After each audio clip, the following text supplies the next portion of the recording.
자연수의 혼합계산 세 번째 시간입니다. 이번 시간에는 덧셈, 뺄셈, 곱셈이 섞여 있는 계산을 해보도록 하겠습니다.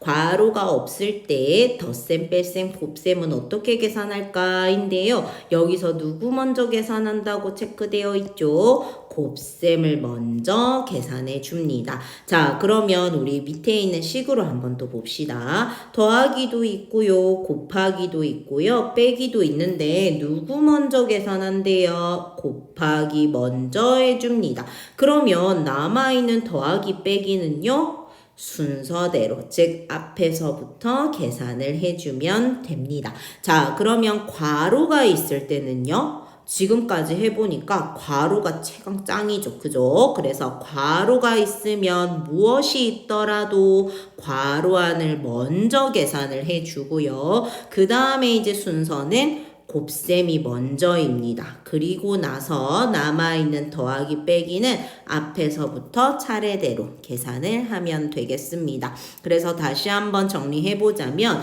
덧셈, 뺄셈, 그리고 곱셈이 섞여 있을 때 가장 먼저 해야 하는 계산은 곱셈이고요. 그 다음은 더하기, 빼기, 즉 덧셈과 뺄셈을 앞에서부터 계산을 해줍니다. 그러나 괄호가 있다면 괄호를 제일 먼저 계산을 해주고 그 다음 곱하기, 그 다음 덧셈, 뺄셈 요렇게 계산을 해줍니다. 아래 예제 보면서 우리 한번 더 익혀보도록 합시다. 자, 예제 1번 정희는 투호 화살 26개를 받아와서 아버지, 어머니, 동생에게 4개씩 나누어 주고 5개를 더 받아왔습니다. 정희가 가진 투호 화살이 몇 개인지 본다라고 했는데 일단 정희가 26개를 가지고 왔습니다. 그죠? 그리고 나서 가장 먼저 한 행동이 뭐였죠?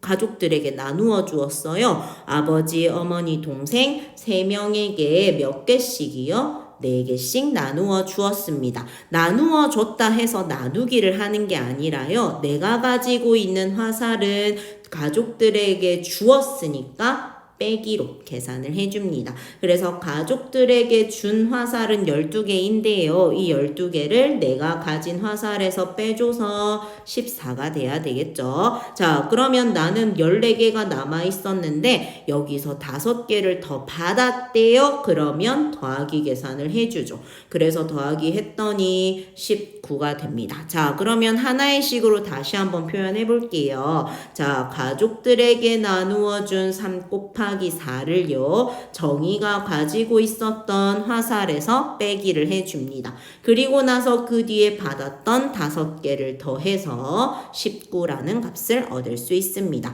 자, 그러면 식의 순서 다시 한번 알아봅시다. 이와 같이 하나의 식으로 표현됐을 때 가장 먼저 계산해야 하는 건 곱셈이고요. 그 뒤에는 뺄셈과 덧셈을 앞에서부터 차례대로 계산합니다. 자, 곱하기 해서 12고요. 빼기를 했더니 14. 그 다음 더하기 5를 해서 19. 따라서 답은 19개입니다. 자, 최종 정리. 덧셈, 뺄셈, 곱셈이 섞여 있을 땐 누구 먼저?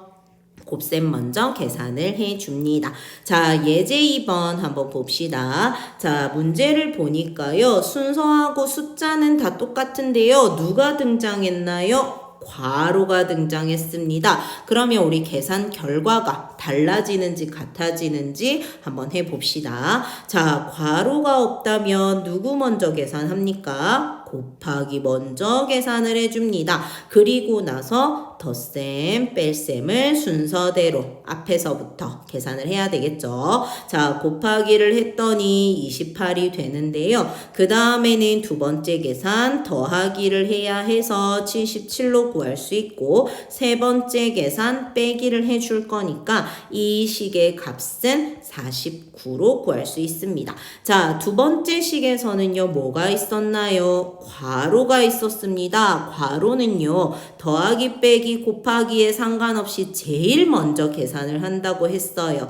그래서 빼기를 했더니 4가 되고요. 그 다음 계산 곱하기 해야 하니까 28이 되고요. 그 다음 더하기를 해주어서 97로 구할 수 있습니다. 이 두 개의 값이 같나요? 다르다는 걸 알 수 있죠. 그래서 두 식의 계산 결과는 다릅니다. 괄호가 있냐 없냐에 따라서 계산 값이 좀 달라지고요. 그리고 계산 순서도 달라지기 때문에 우리 친구들이 확실히 계산 순서를 알고 있어야겠습니다. 13쪽의 문제도 풀면서 덧셈, 뺄셈, 곱셈 계산해 보시기 바랍니다.